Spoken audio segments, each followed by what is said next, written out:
These two girls have been best friends since they were young, training together to become top divers. Now they both want the same thing, one spot in the Olympics, and only one of them can get it. Then one stormy night, their car goes off a cliff, and only one girl survives while the other disappears. Was it really an accident, or is something darker at play? Young and Soo-jin are training for an upcoming competition. Fear shadows Soo-jin's eyes as she whispers that if she fails again, the coach will force her to retire. Young grabs her hand, smiling softly. "You'll be fine, I believe in you." For a moment, their laughter cuts through the tension, a brief escape from the pressure. Finally, the championship begins. Young steps onto the platform, heart pounding. She dives, perfect, graceful, flawless. The crowd erupts as she wins first place in the competition. But her joy is short-lived. Across the hall, she sees Soo-jin walking away quietly, shoulders slumped. She hurriedly chases after Soo-jin, and she tells Young she has decided to retire. Young feels her stomach twist. She wants them together and even suggests teaming up for synchronized diving. Later, Young runs to the coach, desperate, but the coach dismisses her plea. "Soo-jin isn't performing at your level," he says. "Then I'll drop my level. I'll match her," she says firmly. The coach freezes. His voice is sharp. "You can't risk your own career for her. Focus on your diving." Young looks him in the eye and insists, "I will do well for both." The coach wants to argue, to stop her, but her resolve is unyielding, so there's nothing more he can do. Later, Young buys them matching swimwear for the upcoming synchronized diving competition. She tells Soo-jin she specially ordered it for them, hoping they can dive together. Soo-jin stays quiet, but her face shows she isn't thrilled about the idea. On their first dive together, Young dives gracefully as usual, but Soo-jin is still frozen at the board. Another diver sneers at Soo-jin, saying she should have tried at least, since Young made an effort. Then she mentions the federation will come next week to finalize the lineup and decide if they can compete together. Later, Young tries to reach Soo-jin, but grows anxious when there's no answer. Then Soo-jin returns home with two jellyfish, one spotted, one moon-shaped. Soo-jin tells her she is like the spotted one, fancy, shining, impossible to miss. Soo-jin comforts her and says she will call the federation. But Young mutters something strange. "I'm already on a cliff. Falling is the only thing left to do." The next day, Young and Soo-jin put on their new swimsuits and dive together. Their moves are perfectly in sync, a flawless performance that surprises everyone. But later, Young overhears the coaches whispering if Soo-jin had met a star diver named Ju who had committed suicide after a doping accident. She explains that anyone who meets Ju becomes possessed. She believes that now Soo-jin is, which explains her perfect dives. Young feels a chill run through her. When the night ends, Soo-jin tells Young she is delighted, but Young just drinks quietly, distracted by what she heard. On their way back, Soo-jin takes the wheel as Young drank. Then, in an instant, their car spins out of control and it crashes into the river. Young survived the crash, but Soo-jin is nowhere to be found. Young slowly wakes up after the crash and heads to the rooftop for some fresh air. Her coach visits her, worry etched on his face, and tells her that she may be suffering from PTSD following the accident. When he gently asks if she remembers anything from that night, she shakes her head. "It feels strange, like I was just taking a nap for a moment," she murmurs. Then she asks, "Is Soo-jin training as usual?" The coach's expression hardens. "Soo-jin was with you, and they have not found her." That night, Young sits on her hospital bed, struggling to recall the accident. Just then, there's a knock on the door. The police enter. They ask if Soo-jin was drink driving that night, since Young's alcohol level had been high. Young responds sharply, "No, Soo-jin doesn't drink." The detectives exchange glances. "There were no cameras in that area," one explains. "We need you to remember what happened so we can uncover the truth." Later, Young's teammates come to visit her in the hospital. While waiting, they gossip in the room, saying that Young may not be able to dive again and it is all Soo-jin's fault. When Young returns to the room, she tells them firmly, "Head back to practice and don't talk behind anyone's back." Her teammates apologizes and leave. Young's mind drifts back to that day when the Federation came to watch them. She remembers Soo-jin executing a high-level diving stunt, flawlessly, leaving everyone in disbelief. A shiver runs through her. Something about that day, about Soo-jin, feels both familiar and unsettling. The next day, Young is discharged from the hospital. Cameras flash as reporters swarm around her, asking if she will return to training for the Olympics or retire. Young looks at them calmly and simply says, "I'll try my best," before walking away. But when a reporter mentions Soo-jin's disappearance, a shadow crosses her face. The thought of her best friend, missing without a trace, hits her harder than she expected. Later, Young arrives at the training ground, determined to dive again. She steps onto the board and jumps, but almost drowns mid-dive, paralyzed by PTSD. The memory of the accident keeps replaying in her mind. Even then, she refuses to give up. She tries to push past her fear, but her coach yells at her to stop. Everyone watches her differently now, suspicion and pity mixed in their eyes. Determined, Young asks her manager for a private training pool. He takes her to an old, run-down facility, the best he could find, and organizes a team to clean it up for her. As she trains, strange things start happening. After she showers and turns off the tap, it starts turning on its own. The lights flicker uncontrollably, and she begins hearing Soo-jin's voice echoing in her mind. That night, Young dreams of Soo-jin, who whispers something cryptic. She had asked the Federation to let her compete, but if Young was present, Soo-jin wouldn't stand a chance. The words dig into Young's heart. She wakes suddenly from the nightmare, checking her wound and finds it bleeding, worse than before. The room door is ajar, and though she steps out to investigate, but the house is empty. The next day, a detective calls her to the station. He hands her a duffel bag found under a car seat. Then he asks again about Soo-jin's drinking habits. Young insists Soo-jin doesn't drink, but the police reveal that years ago Soo-jin had been caught drunk driving. She had used a large sum of money to settle the case quietly, so the victim wouldn't report her. Young is shocked. Her coach confirms he knew about this incident. The detectives conclude that Soo-jin must have been driving under the influence that night, a possible explanation for the accident. Young is shaken by the revelation. She thought she knew Soo-jin well. Memories flash back to their younger days, when a young Soo-jin first met her at the training ground and taught her how to dive. Soo-jin had always been the better diver, always confident, always ahead until that one fateful incident changed everything. Many years back, during a diving competition, Soo-jin's mother had been on her deathbed, and Young had told Soo-jin to hurry to the hospital immediately just before Soo-jin's final dive. Distracted and tense, Soo-jin hit her head hard on the diving board and was disqualified. Hence, Young took the gold medal, but she would later realize the deep scar it left on Soo-jin. Ever since, Soo-jin had suffered from PTSD and had been unable to perform as a top diver again. Back in the present, Young spreads out the contents of Soo-jin's bag. Among the items, she finds a locked diary. Confusion and sorrow overwhelm her as she struggles to process everything that happened. Later, Young takes the spotted jellyfish to the aquarium where Soo-jin had bought it. She asks the owner why it isn't responding, and he tells her it is dead. Then he asks if she placed it in the same tank as the moon jellyfish. Young nods, and the owner explains that the mucus from the moon jellyfish weakens the spotted jellyfish and eventually kills it. Then he drops a chilling hint. He would have warned all his customers if it were an accident, suggesting that someone might have done this on purpose. Could Soo-jin have intended to send her a warning since she told Young the spotted jellyfish resembled her? Then, another memory flashes before Young's eyes, a conversation between Soo-jin and another diver, Cho-ah.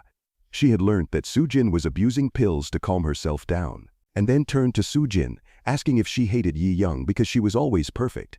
The reply had been icy. Soo-jin said Young was only being nice to her because she had ruined her life. Shaken, Young rushes home, remembering the day of the accident.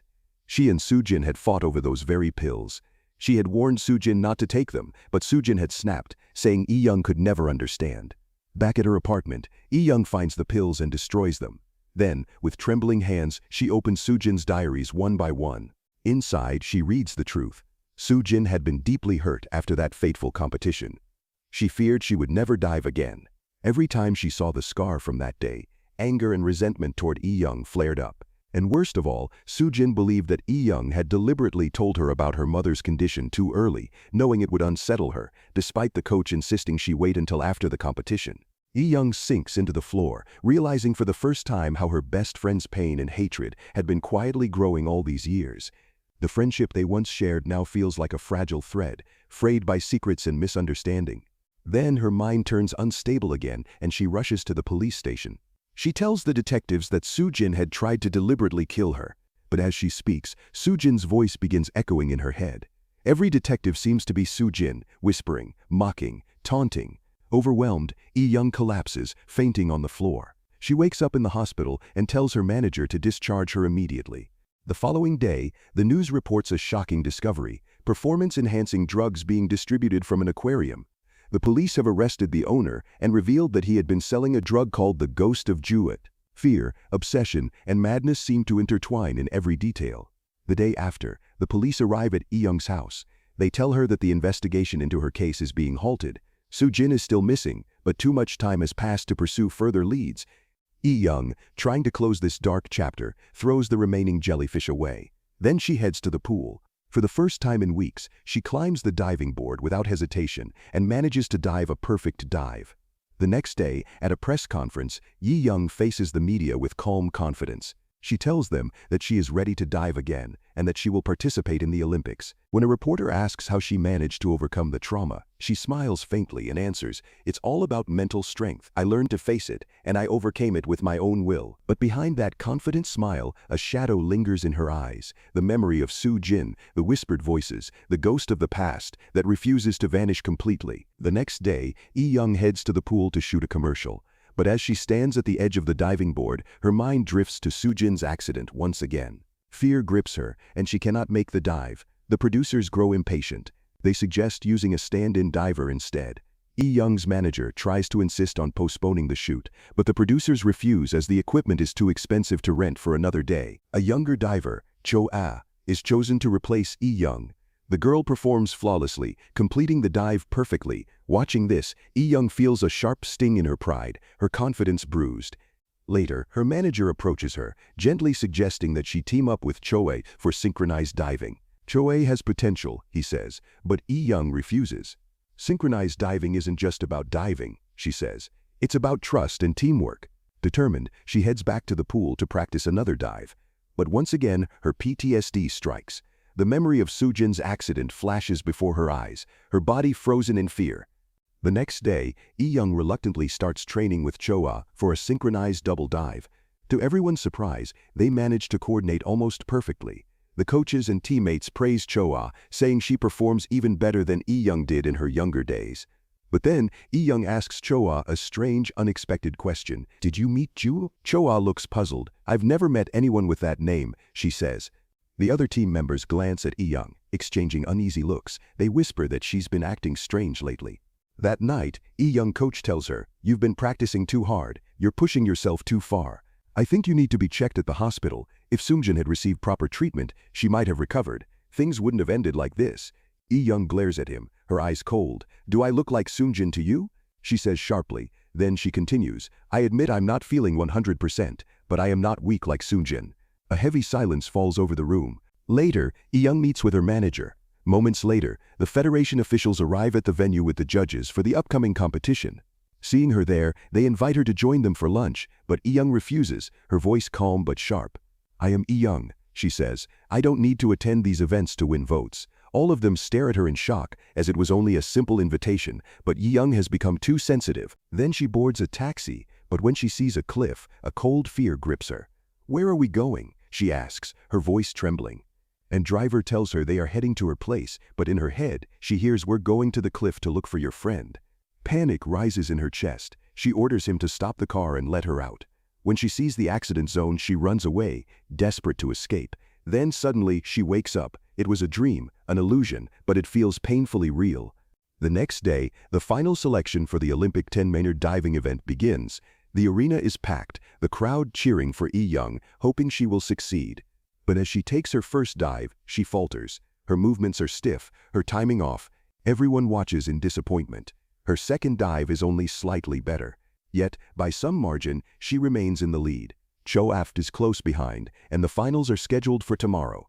Later, she cannot escape the thoughts. Sojin's voice echoes in her head, unrelenting. Madness creeps in. Her dreams turn dark and violent. In one, she relives the scene where her coach catches her taking the pills, but she pushes him to the ground and his head strikes hard against the floor, blood pooling around him. Fleeing the nightmare, she collides with her manager. "People are saying the judges are biased," he warns. "Even though your dives are poorer than Cho-ah's, they're giving you higher scores." Young's mind snaps. She shouts that she will perform better, but everything spirals out of control. She starts driving recklessly until it crashes. Her manager's head hits the wheel. And when she sees Cho-ah practicing a dive nearby, in her hallucination, she pushes her into the pool, drowning her. Then she climbs the platform and laughs hysterically. The laughter echoes in the empty arena. Guilt, obsession, and fractured memories have twisted her reality completely. Every fear, every hallucination, every voice in her head is her own mind betraying her. The world around her is no longer real. It is a reflection of her broken psyche. Then Young recalls her final conversation with Soo-jin, and suddenly, everything comes rushing back. That night, Soo-jin had begged her not to tell anyone that she was taking the pills. Young had told her that she will train harder with her instead, but Soo-jin confessed that she had been terrified of diving ever since that incident, and the pills were the only thing that eased her anxiety. Young remembers the struggle vividly, taking the bottle of pills from Soo-jin's bag, intending to throw them away. In the chaos, Soo-jin fell and hit her head. She remembers the words Soo-jin whispered through pain. "Why did you tell me about my mom's condition so many years ago?" Young had replied honestly, afraid that Soo-jin would regret it later. But Soo-jin, her voice weak but sharp, had accused her, or was it because you wanted to get first place? While driving Soo-jin to the hospital, Soo-jin murmured, "I wish we were never friends." It was that distraction, that fleeting moment, that sent the car plunging into the ocean, and Young was the one who was drink driving when the incident happened. Back in the present, the competition continues. Later, detectives arrive, telling Young that Soo-jin's body has been found. They warn her that it has been badly damaged, that identification may be impossible. But she storms forward, her hands trembling, as she peers into the remnants of her friend. Now, the memory of the crash is vivid and raw. Both girls had been conscious in the water, trapped by the seatbelts. Young had struggled to unbuckle herself after helping Soo-jin, but the ocean's pressure surged around them. She had fought to pull Soo-jin up, to save her, but when Soo-jin tried to pull her down, survival forced her to release her hand and let go of her friend. In the present, Young collapses, tears streaming down her face. The weight of that loss presses on her chest like a stone, unbearable and endless.